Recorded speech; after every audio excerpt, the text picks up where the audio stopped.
Hi, everyone, and welcome to the final session of the Buyer Insights and Intelligence series. Marketing leaders reveal secrets to impactful buyer-focused content. I'm Alicia Esposito, and I'm thrilled to have two marketing pros on with me today to really talk about what the keys are to creating buyer-focused content.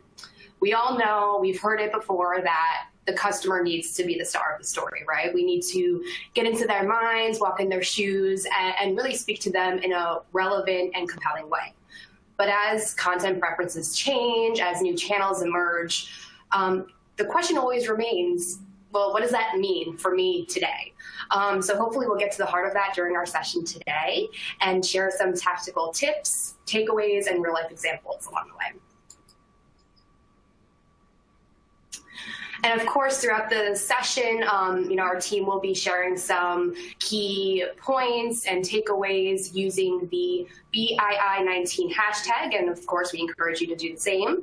If you have a question or comment for the Demand Gen Report team or any of our speakers, all of our Twitter handles and accounts are on this slide.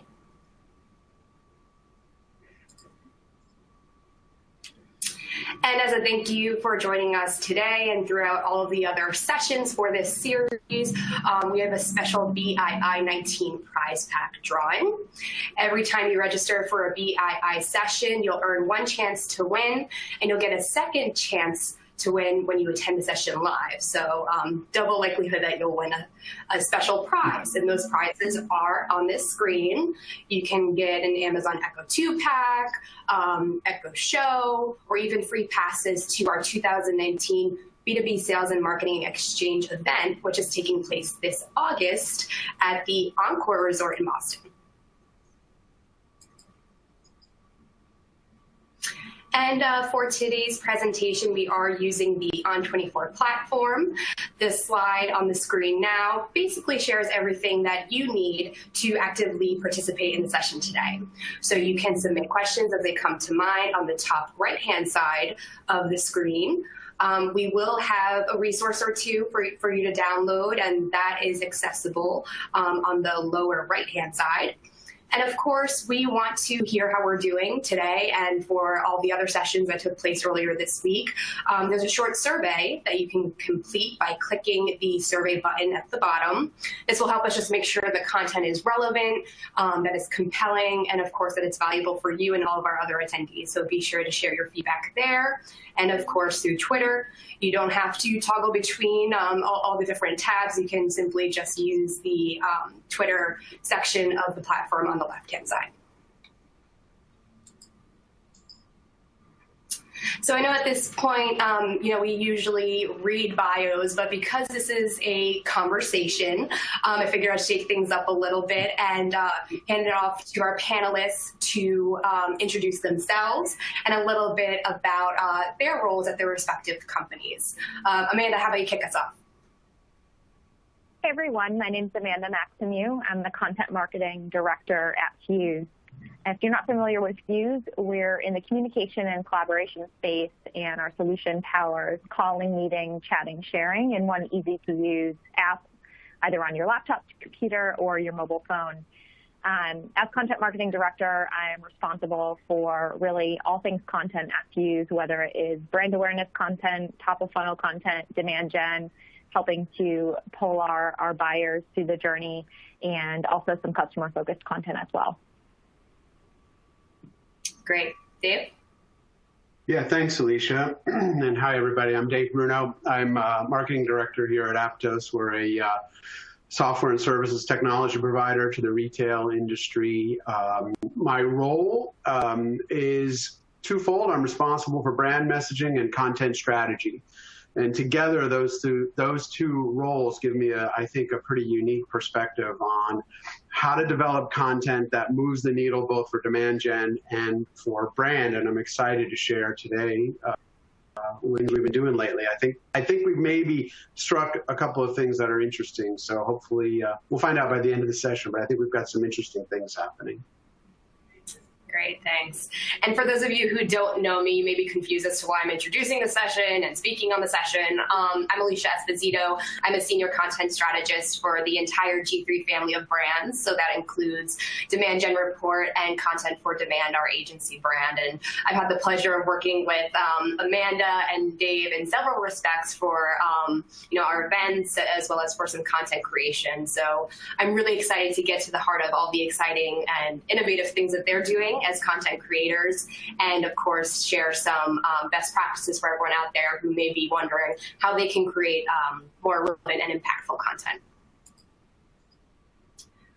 So I kind of just did the hard work for this slide, which is really to get to the heart of our goals for this conversation. Again, we'll be sharing some actual examples along the way. So while this is an active conversation and we may ask some follow-up questions or have some, friendly discourse, you'll also be seeing some actual images from campaigns and content assets that Amanda and Dave have created. So hopefully that'll inspire you as well. So I think to kick things off, this whole notion of being buyer focused. And the interesting trend I think that we're seeing across the board is this need to almost humanize the B2B buying process. And, anyone who's kind of been in content marketing from the beginning, there's this notion of being a thought leader in your space, which of course is more relevant than ever. But I feel like it's kind of changed a little bit as far as how we define what that is. It used to be, highly, almost, technical ebooks and white papers, really in-depth research, highly intellectual content, right? And I think the overarching trend I think that we're going to be going through today is how we're almost humanizing the process, trying to speak to our buyers, not at them, and how that is being conveyed through different, tactics and strategies. And I think the first one that is especially interesting is this whole notion of being timely and topical, not just in a business sense, but in a personal sense as well. And that's part of that is, leveraging, cultural phenomena, trends, politics, doing so in a way that is relevant to the buyer, but also relevant to the brand. So there's that authenticity.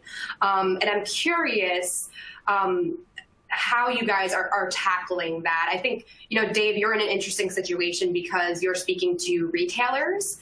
And of course, any retail executive is also a consumer or a shopper. So I'm wondering how you strike that balance and try to hit on the core business issues, but also speak to them in a way that kind of hits all of those personal notes, that it kind of hits them on a deeper level than another piece of content.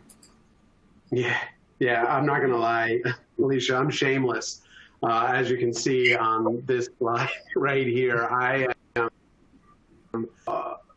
honestly, and this is a relatively new tactic for me, the last 2 times I've been out at your B2BMX conference, many of the speakers, the keynote speakers, and a lot of the content has really been hammering this notion of talk to people like human beings, stop talking at them. So in the last 6 to 12 months, I have really tried to take that to heart. And as I've sort of adopted it and I'm seeing people engage more, I have been a little bit shameless. So the slide that you put up here is just an example. I poured it into a slide, but this has taken shape in ebooks and webinars and other assets is, Game of Thrones, right? No more in the cultural zeitgeist here, not only in North America, but around the world. It was easy for me to tap into Game of Thrones, and the point I'm making here is a relatively much time people spend shopping is dwindling. But then I figured out, oh, hey, they're watching more TV time, so I shamelessly plugged Game of Thrones as literally just a visual reference. It doesn't always end up really being part of the content. Sometimes it's just visual eye candy that allows people to relax and connect with something that's very comfortable and familiar to them, but potentially something they like, rather than a stock photo of someone shopping in a store. So again, not to overplay the word shameless, but I really have no boundaries. If I applies in some way, I look for ways to apply it. And if it, I'll just go through as another example.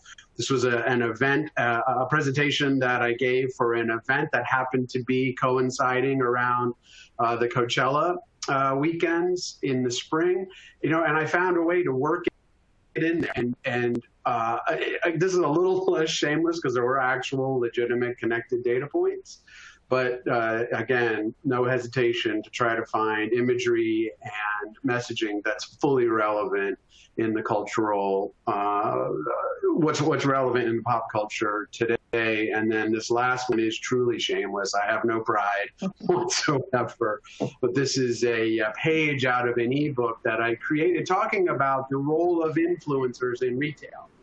And I took this very interesting yet no question, somewhat dry timeline from Accenture talking about the different eras of consumer marketing from the 70s. And it was a decade by decade analysis. So I decided to look for pop cultural, the true icons of each decade, and exploited them I hope in a not a disrespectful way, but tried to be as relevant to the topic, but also weave in pop culture as much as I could. And, the response that I'm getting, both anecdotally and analytically, has been people are responding. They're definitely plugging in. I talk to them and things that are familiar to them and popular with them, my content seems to be rising in popularity. I mean, I know. Judge me as you will, you guys. I can see you're over there kind of rolling your eyes. But, Well, and I think it kind of brings in a good point that sometimes you do have to take a few risks to figure out what resonates and what doesn't. And although there's a bit of a fine line between relevant and fun and irreverent, which I think you hit, there's also how far can we go before we get into kitschy or worse, inauthentic. And I think that's always the thing that brands need to keep in mind too. Say if you're in financial services and you're talking about, retirement planning and, speaking to the financial industry, referring to Lady Gaga may not be the most relevant thing. So I think it's an interesting exercise that any content marketer has to go through. And with that, Amanda, I know you kind of tackled this relevance topic in a different way. So I'd love to hear how you're navigating that. Yeah, it kind of all goes back to knowing your audience, right? And knowing that space that you're playing in. For Fuse, we are really trying to position the company as leaders in the future of work movement. It's such a broader thing that is happening. I don't want to use the word movement lightly, but it's a huge topic. Analysts are talking about it. It's going beyond just vendor speak, if you will. And part of the future of work movement is this idea of flexibility at work. And of course, flexibility improves everybody's lives, but I think it does play a part in the life of women and women who are working in technology and other companies. So one of the things for us, we wanted to participate in International Women's Day in a meaningful way. It's March every year, and while we were thinking as this is coming up, and a great way to tap into our prospect audience, our existing customer base would be a way to celebrate this. And we really latched on to the theme that overall International Women's Day was pushing, which is balance for better. And the first image that you have there on the left side of the screen is a quick screen grab from our blog. We interviewed women executives, women leaders across the company to get their ideas and feedback on how to have a more balanced workforce and a more balanced day. And then we also had a lot of fun in the office where we encouraged employees to come stop by this little area, take a picture for social media, get quotes from them, and really get our employees engaged, which created a lot of content for social media. It created a lot of opportunity for us to engage with our audience on social as well. We encouraged customers to participate. So it was a really great way to kind of hone in on a day that does mean a lot for a lot of people that you may not necessarily automatically think that Fuse has a role in that conversation, but we found that it was a really good opportunity to make those connections and stay relevant. Yeah, I love that. And I think, a really top of mind, talking point in the marketing world is how can we embrace, or I don't want to say latch onto because there's a negative connotation there. How can we embrace these movements or get involved at whether it's a charitable level, specific charities, or a larger movement or political scale, do so in a way that, it is aligned with our brand, is strategic and makes sense. But, the strategy behind it or how it's executed, it's seen in a positive light, because I do think, with Pride happening recently, a lot of companies were trying to hop on that bandwagon. And I think more consumers in the B2C world, and I think it's going to start to trickle into B2B as well, is, they're thinking, okay, well, how are you supporting that? And, are you putting your money where your mouth is? So people are becoming more cognizant of the intentions sometimes behind those types of things. So I think that that's always an important consideration as well. If you're planning to, have something around these key holidays or, these key moments. I think, if I may, I think it has to be organic. If you're going to do that, which I encourage it, I evangelize it here at Aptos, as you know, Alicia. But I think it has to be organic. That's the one risk. If you're gonna, like, Amanda, your stuff looks so organic, and I love that you had imagery of colleagues, at their desks promoting the cause, the message around International Women's Day. That felt very authentic, very organic. And I think particularly in B2B, we have to be careful that it needs to be organic and try to keep your ear to the ground. What are your colleagues talking about? Listen to what colleagues care about and allow them to be part of the content generation program. And I think that becomes a much less riskier and much more authentic way to surface your support for these causes or issues, be they politically sensitive or not. I think that's the secret.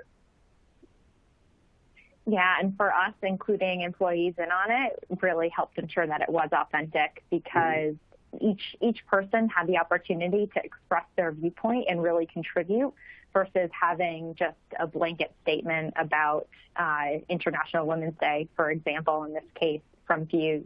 So, awesome point, Dave. Yeah, and your stuff really, I thought as we were prepared, really rang authentic, Amanda. Really well done. Great job. Yeah. Thank you. Yep. Showing the people behind the actions, not just, this is what the brand Fuse has to say about it. It makes it, again, more human, which I think is really the heart of it. And I know we kind of touched on this a little bit already, but really driving home the point of rethinking how we're speaking to our audience. And that goes far beyond just including the proper, the correct verbiage or the correct acronyms, the technical stuff that we kind of get stuck on as content creators. It's how all of those messaging points and all those themes are pieced together, what you're saying and how you're saying it. So I really, Amanda, I think I want to start with you, because, you do speak to an IT audience. And there's so much content, right, designed to speak to them. A lot of content as well around the future of work and what those rules and requirements are. So what is Fuse doing from a messaging, tone, and style perspective? Because I think across the board, we're almost seeing a lot of brands rethink how they're approaching that. They're trying to make it more casual, more, peer-to-peer versus we are authorities and we're telling you to do X. So how are you guys tackling that? Yeah, so overall, we are really focused on tailoring our content and our messaging to our different personas, which you'll see up here. I'll go into a little bit more detail. But from the highest level, we really want to be perceived as being open, friendly, a brand that people want to talk to and consume the content of, and hopefully buy our products as well. We don't try to come across as too overbearing or too intellectual, if I can say. So from a buyer persona perspective, the three audiences, let me rephrase, three of the audiences that we focus on, because we do have a handful more. But for this presentation, I really wanted to focus in on IT buyers, because we can look and talk about a CIO or a VP of IT, but there are a lot of nuances. IT buyers are very savvy and sophisticated. Some are more driven by ambitions to disrupt their own companies with the latest technologies. Some are more inclined to make decisions based on cost-cutting initiatives, and others are really in it for their own egos.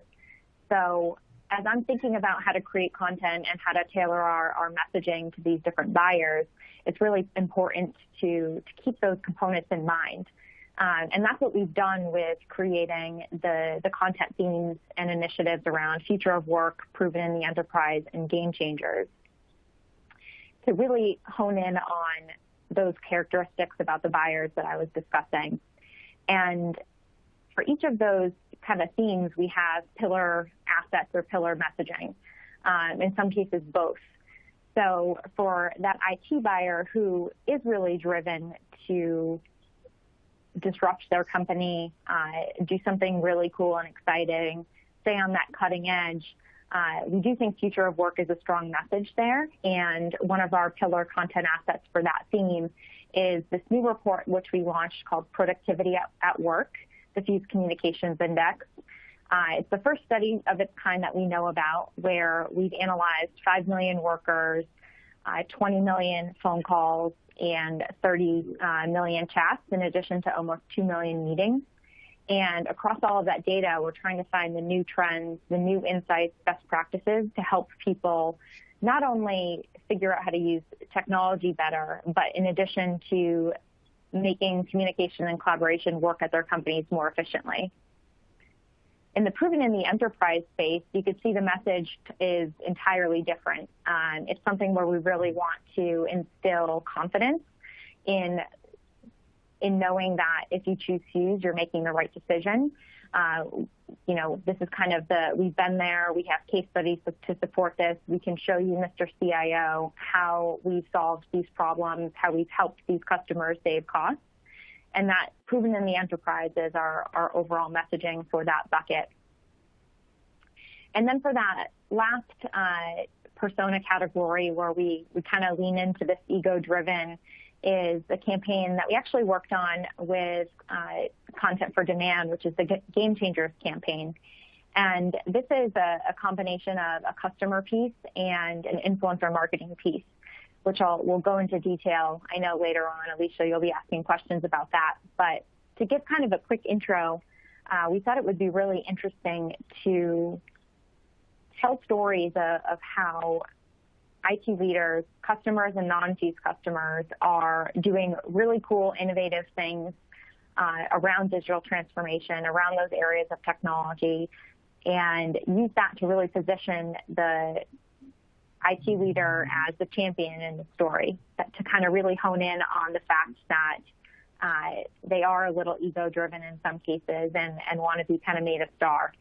So we've had a ton of success with that program.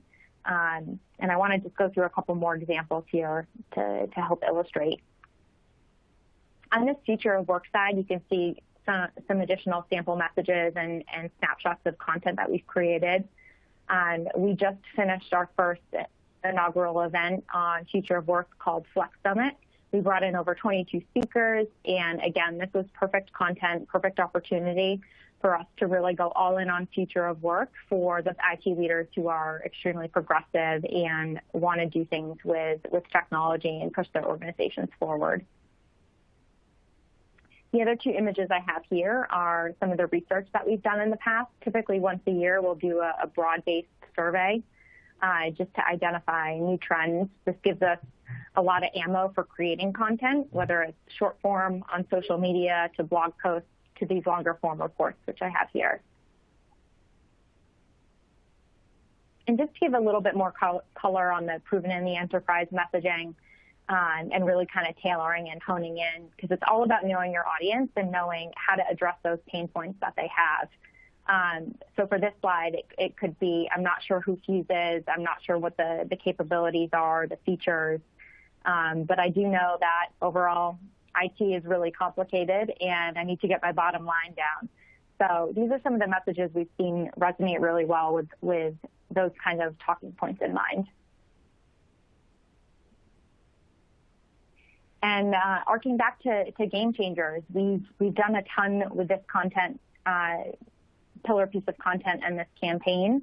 You can see here we have some advertisements, some webinar ads, in addition to some live events. And it's been a great way to really tap in and hone and not only tell our customer stories, in addition to telling influencer stories that really matter.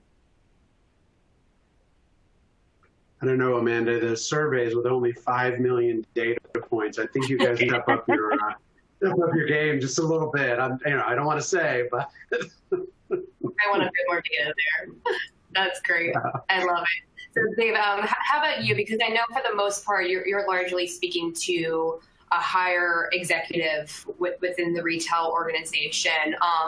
There is that IT focus, I think, but it starts to kind of branch out a little bit as you start to talk about in the context of retail experience, customer engagement. So there's some fluidity there. So how do you navigate that to make sure the content is relevant, but also interesting? How do you do that?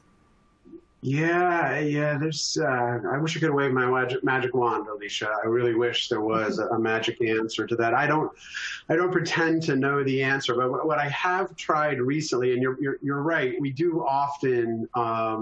Most of our personas have a C in their title or an SVP in their title.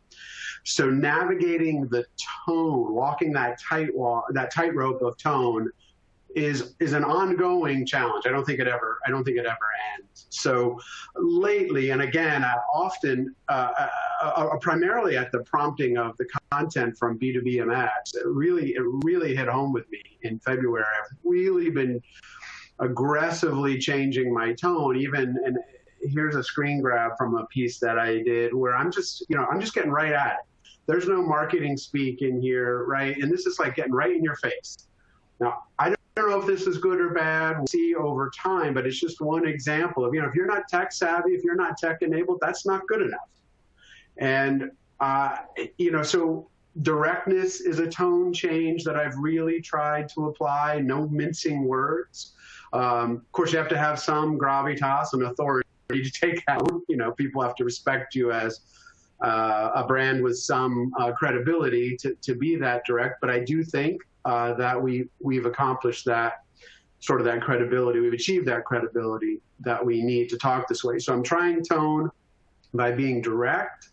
I'm also trying back to pop culture and being timely. This is a series of 2 slides at a presentation I gave not too long ago. We were talking about FOMO. Fear of missing out, and I do try. You'll see in more and more of my content, I try to I'm going to really date myself when I say jargon or lingo. You guys help me out here. What hashtags, right? Try to speak the language of younger people. So here's 2 slides where I try to be pithy, right? So people of my generation, where we talk about FOMO for boomers, keeping up with the Joneses and their new Cadillac. In the millennial generation, FOMO means hanging out with the Joneses at Cadillac Ranch. And again, trying to minimize stock photos and find places and themes that people can connect to. I'm not sure how effective it is yet, to be completely honest, but the initial reaction that I'm getting in live presentations is an awful lot of head nodding, a high degree of engagement. And we'll see how this plays out in non-live content over the coming months. But it's been pretty effective, at least in live settings. I'm also playing with humor, which is hard. Also risky, right? It can be hard. But here's an example. This is a slide that a presentation that we also converted into an ebook about pop-up shops in retail. So you don't have to think it's funny. I'm not expecting you guys to laugh live on camera, but I just love this shot of Cliff Bars. You know, it's a photoshopped thing. It's not an actual thing, but it's a photoshopped image out of an ad from Cliff Bars, where, you know, you have to scout out locations where you're going to put your pop-up shops to find where your customers are. And here it is, right, hanging off the side of a cliff. It's not LOL or ROFL, funny to really date myself. But nonetheless, it makes you grin, makes you at least adds a little bit of levity. And then this last example as well of, you know, at one point, this sort of combines humor and directness. And we're talking about how people spend more and more money at events, and they're willing to shop as consumers when we're at events. And I laid out a couple of points for why I think that could be, or, you know, wrapped with this, or maybe it's just because drunk, right? I feel like I'm not being irreverent. I do feel like I'm not, maybe I'm leaning into it a little bit, but I don't feel like this is irreverent tone or directness. I'm just speaking to people as human beings, and I don't think this would be out of bounds for a B2C ad. So I'm trying things like that, very much at the direction of the experts that I've been following. And then finally, as you well know, you guys at Content for Demand, and you personally, Alicia, have been helping us by producing a series of podcasts. We're just talking to people. They're just absolute flat out conversations. We take the conversation where it goes. You help us, and we sort of lay out a foundation for where we think we want the conversation to go. But as hard as you and I try to get the script right, we usually veer wildly off script very quickly. And yeah. I think it worked. You know, people are responding. They're telling us how approachable and effective this kind of tone is. So for sure, we're investing heavily in experimenting with tone. Yeah. No, that's excellent. And I'm really glad you guys kind of spoke about that balance, right? Because there is a time and a place for, you know, certain references, or, you know, determining whether you're going to be blunt and in your face, or whether you're going to be more friendly and, you know, consultative, for lack of a better word. So it's about not only knowing who your customer is or who your buyer is, but, you know, what's the ideal way for me to speak to them in this particular scenario, or what the particular topic is. So it's always interesting to see the different approaches and how brands are navigating that. And I know this is going to be an exercise that all brands are going to have to go through, you know, as time goes on. And, you know, yeah, I also, yeah, go ahead. I just wanted to say, I also love that you're not afraid to fail. You know, you comment that, you know, we're trying it, we're going to see how it sticks, how it lands, of getting head nods and presentations. You know, that's the way that as marketers, we can kind of learn quickly and see if these new concepts or new tones, new styles are resonating. So great job with that. Oh, thanks. Yeah, thanks, Amanda. Yeah.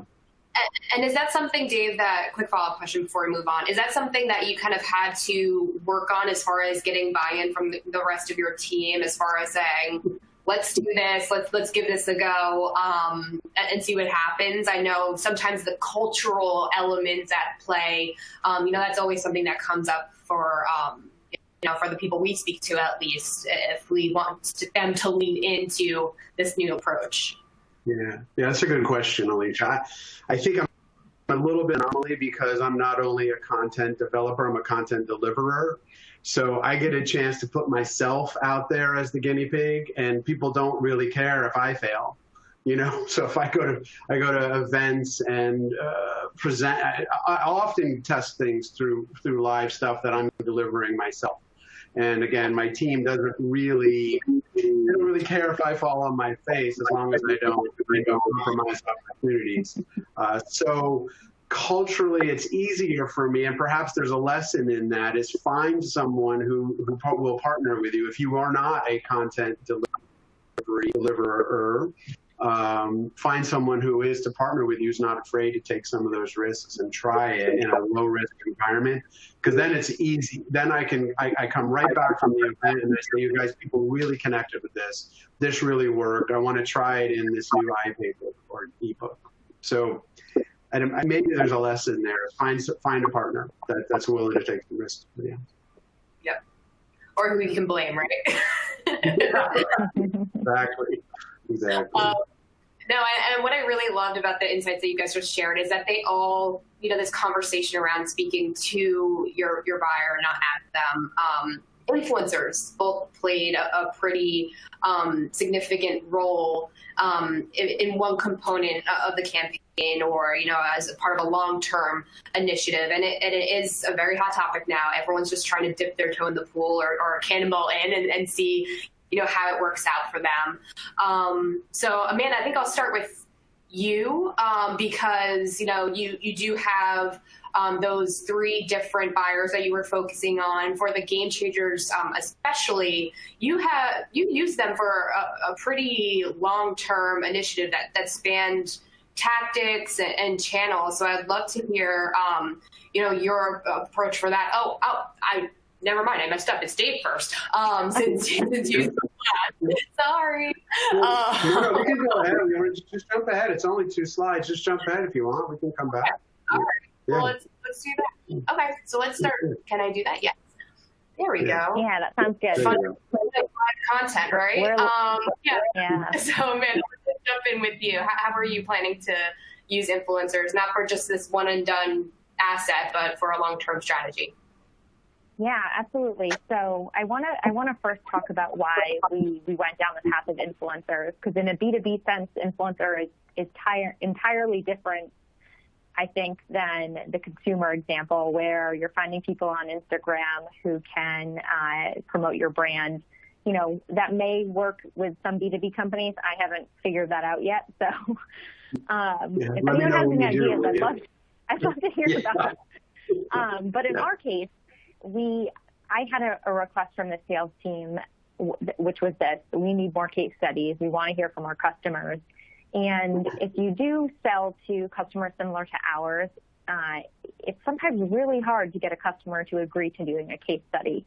They have to go through legal. They need to get their boss's approval.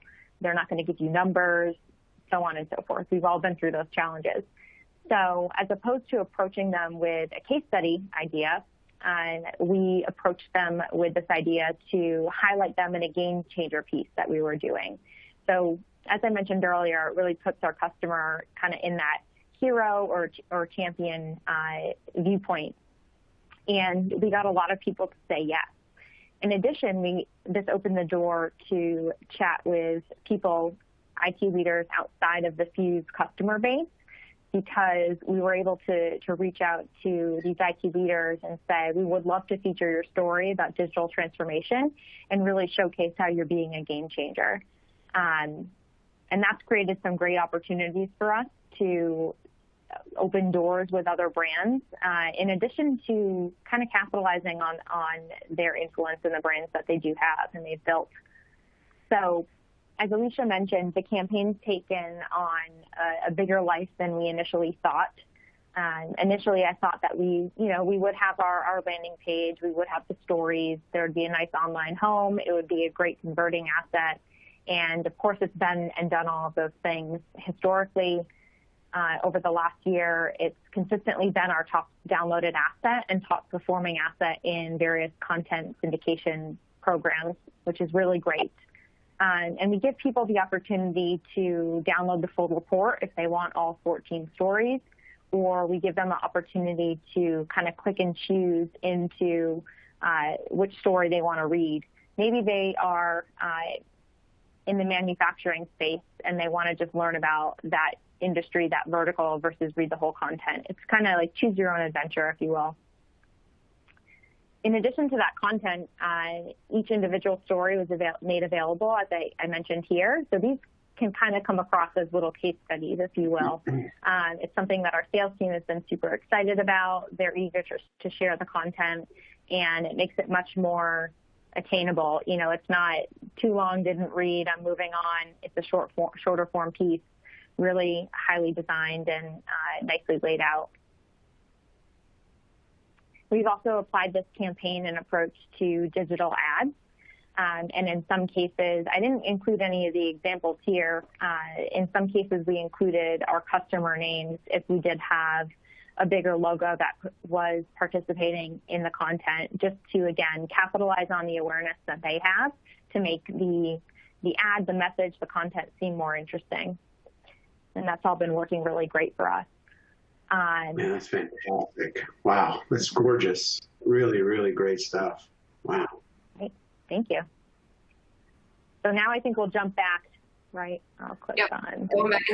Yeah, so Dave, I know, yeah, we've been working. Thanks. We've been working together for a while, trying to, identify the right mix of people for your audience, because I don't want to offend anyone, but sometimes it feels like in retail, especially, it's the same cast of characters, right? Like there are the same, analysts and the same executives who are great, but it's how do we spice things up in a way where we can start to stand out a little bit, who aligns with what we're trying to say from a content perspective, but has a viewpoint that adds something new and fresh to the conversation that will add value to your audience. So how are you tackling that? What has worked well? Yeah, so two things. One is podcasts. As you well know, Alicia, we've done, what have we done, 12 or 13 episodes now, a couple of different podcast series, where we do try to find different voices. Without question, you've been a big part of helping us recruit voices that are not typical of the retail industry, because for a $4 trillion industry, as big as it is, it's a relatively tight-knit group. So there isn't a ton of there aren't a ton of companies that are performing the role of analysts. So when we look for influencers and thought leaders, sometimes I feel like we do a good job of introducing them to our audience, that they may not have been part of that. So with your help, our podcasts have done a great job of finding fresher voices and bringing new viewpoints to bear on that. But it's incumbent upon us to take advantage of and rely upon the trusted voices as well, some of those voices that are more well-known. So just quickly, I have just a couple here of some content work that we've done. I particularly like this example. So it's a screen grab out of an ebook that we did last year on conversational commerce. This is sort of an interesting mashup of influencers as well as cultural relevance. I took an approach that sort of inspired by, paid homage to, sort of copied a novel by J.J. Abrams, who's certainly part of the cultural mainstream now with all of his Star Wars. Forgive me, I'm not a sci-fi person. It's Star Wars, not Star Trek. Yeah, Star Wars. I think he's both. I think he did some of the Star Trek movies first. Now he's doing Star Wars. But regardless, he actually wrote a novel. There's a really interesting technique he applied to that novel where the story of the novel took place in the margins. The actual printed copy of it, what you would think of when you look at a book, a paperbacked book, that was ancillary to the story. The story took place between two people sharing notes, leaving a book for each other to write notes in the margins. It was a really interesting approach to create. And so I went to a couple of influencers. I don't think you'll be able to read it there. I highlighted it, but it was 3 experts from my company and myself and 2 of the analyst firms in the retail industry. And I wrote an ebook, which was my point of view on conversational commerce. And then I asked them if they'd write in the margins. So you see, it looks like handwriting and scribbling and arrows. These red bold arrows are mine, just to point out for our viewers that those are their comments. They're writing comments on my point of view on how conversational commerce will impact travel, or where the growth is coming from. And throughout the book, there's notes that are handwritten by both of them throughout the asset. It turned out to be wildly popular. They loved it. They've asked me if they can do it again. And we got tons of engagement with this book, one of our most downloaded assets that we've done in a long time, simply by giving them a unique way to express their voice. And that worked very well for us. And then quickly, and I know we're running short of time, this is simply appealing to people to ask them their opinion. Everybody's happy to give you their opinion. And so at our big industry trade show in January this year, I asked seven or eight people who are highly regarded thought leaders in the industry one question. I asked them all the same question, said, give me a 2-minute answer on video, and they did. And I compiled it into a book. We'll talk about, I think in a second, if we have time, we'll talk about formats. But simply put 7 or 8 thought leaders together, asked them their opinion on, what do stores need to do this year to stay relevant. They were happy to give me their opinions. I compiled them into a book and got 8 times the exposure because they were all happy to share and promote their opinions as part of the piece. Great. And I think you both kind of indirectly hit on a key point here as far as using influencers, whether they're customers, whether they're, experts in your field, whether they're, your employees even, we're seeing a rise of, leveraging employees as advocates and influencers as well. It's the fact that it shouldn't be a one and done thing. I mean, these people are taking time out of their lives to share insights and talk about something they're passionate about. So strategically always be thinking about how you can use and reuse that insight across different channels and formats. And I think you both illustrated how you guys are doing that really effectively. So thank you so much for walking through those examples. Sure. And we do have a bit more time. So I do want to get into formats because I think along the way we kind of touched on some of the new formats and tactics that are really rising to the top, new ways to consume content. And Amanda, I know you talked a little bit about almost like this binge-like experience that you created for all of the, stories of digital transformation and how people can kind of choose their own journey. So why don't you talk about other formats and experiences that you guys have seen success with so far? Yeah, so this one that we're showing here is one of our immersive landing pages. And as you were to scroll down this page, things are going to animate. So as you scroll down, you can imagine that pie chart filling in and the plane flying across. And we play around with these different animations and things to see if it has any impact on people staying on pages longer. At the bottom of this page is an offer there's a CTA, for a longer form piece of content. And we've been doing these experiments to see, does it make sense to invest in this immersive experience, put more development hours together, creative hours, so on and so forth, to see if it has an impact on page times, downloads, what have you. And what we've really seen is that, yes, people are staying on the page longer in terms of this style of page versus a more simple page, which is great. It's showing people are liking the content, they're engaging with it, they're consuming it, and conversion rates have been a little bit higher as well. So we continue to kind of play around with these to see, does it make sense to do things that are more interactive, where we're asking quizzes or questions in addition to having pages animate, potentially including more short-form videos. But it's all about just giving opportunities for people to consume content in different ways and see it in different ways to see if that has an impact. And for us, it's been working really well.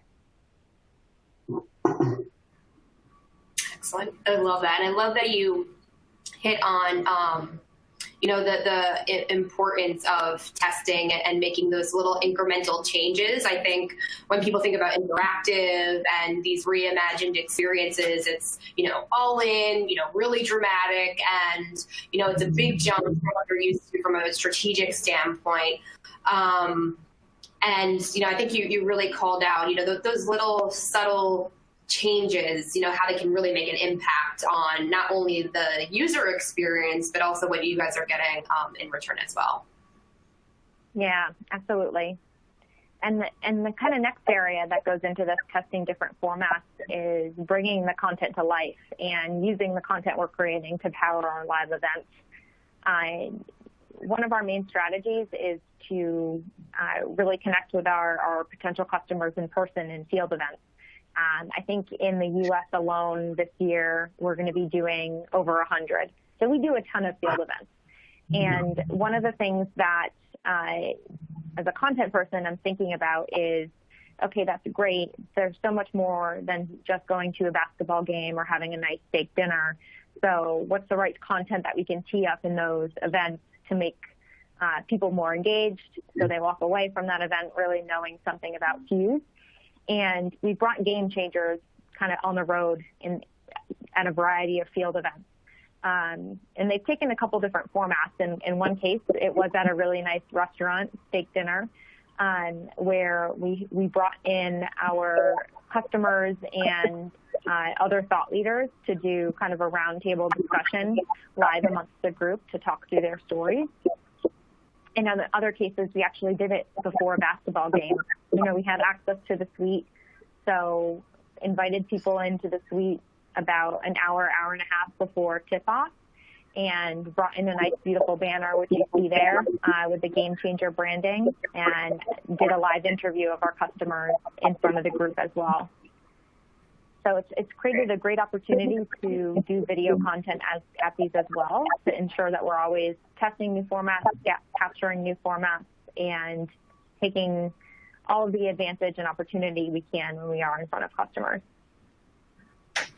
Love that. And I love that, you know, you're kind of reimagining, you know, events in context of that bigger content story that you're trying to create. It's excellent. And I know, Dave, you talked a little bit already about, you know, the flipbook experience, you know, incorporating video to make it a more seamless and connected journey, so to speak, between video and written content. But do you want to share anything else, anything that has resonated really well with your audience in terms of new formats? Well, again, we'll see. The jury's out, but I'll skip ahead just in the interest of time. Amanda, we're doing this too, the animated assets.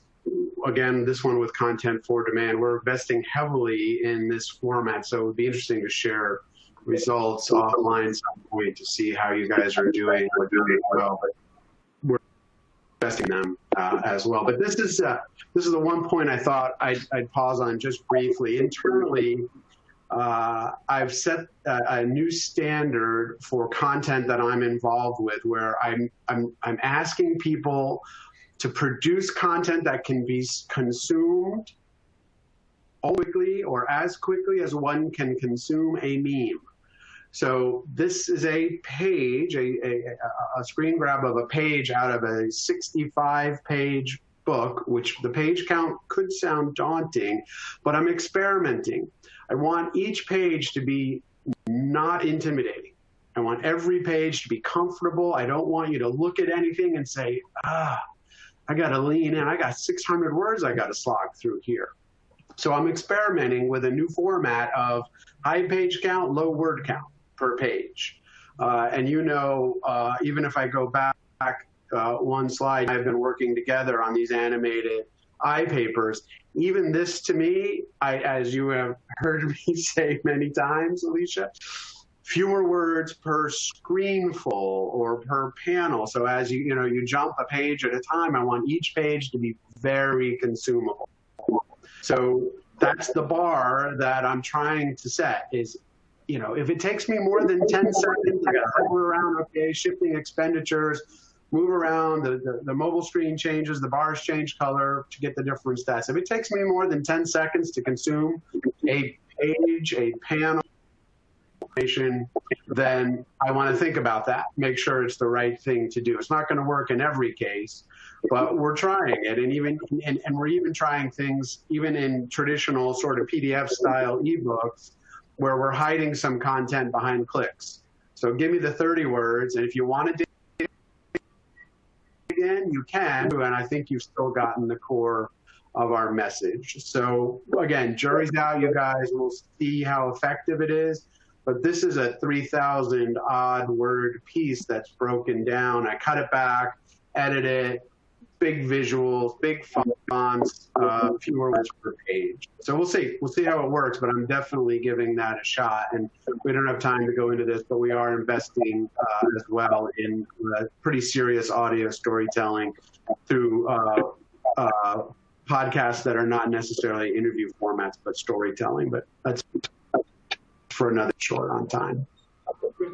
Yeah, and I'm glad, Dave, that you kind of brought up the nuance in, short versus short and still valuable, because I know, that there's been this phenomenon around snackable content, right? And I think some people mistake that word snackable for light or fluffy.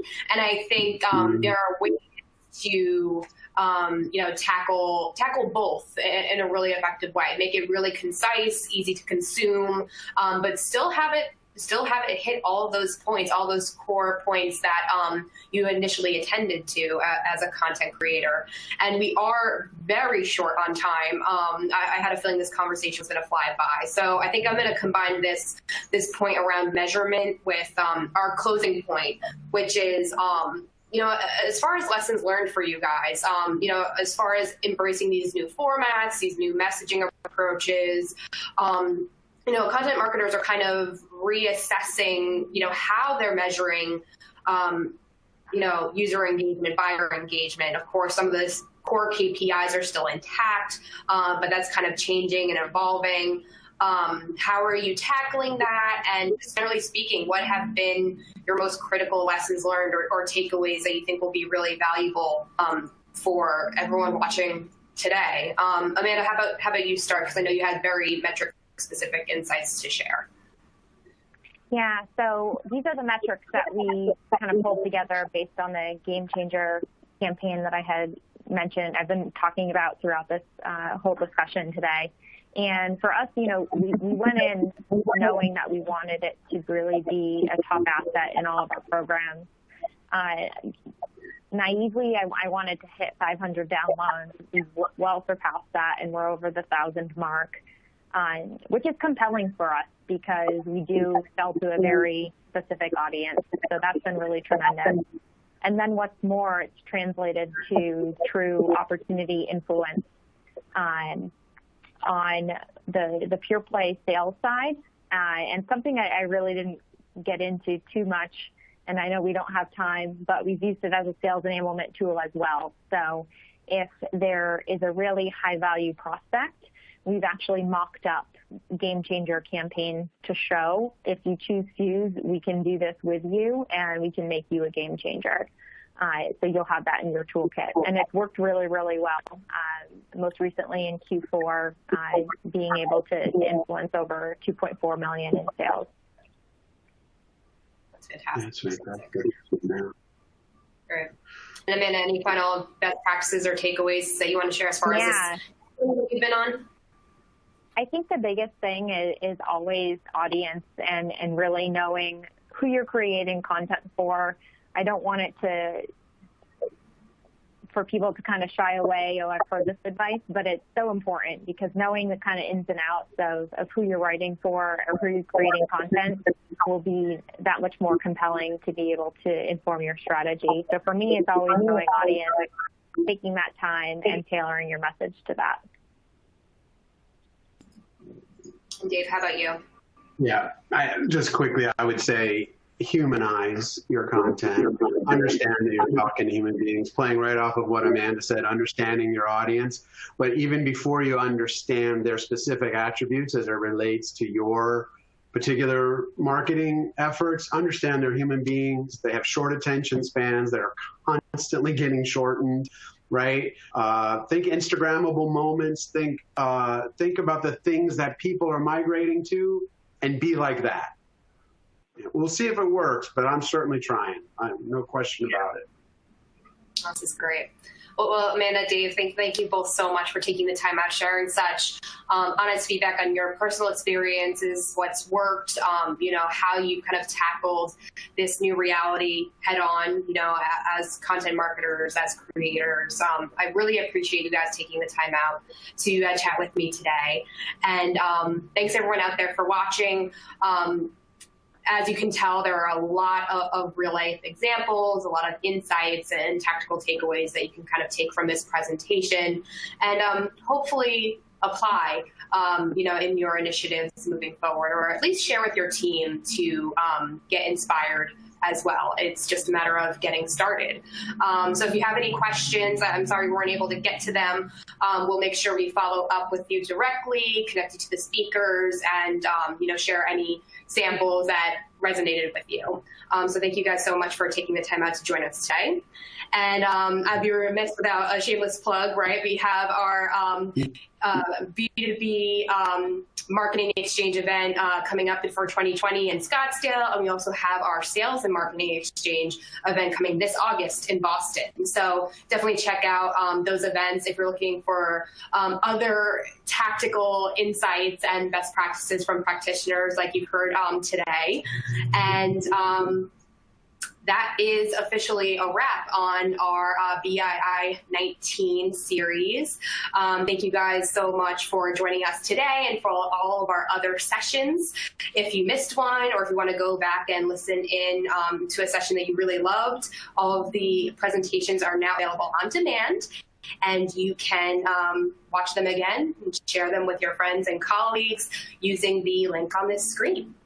With that, thanks again to our great speakers today, and thanks everyone out there for watching. Take care. Thanks.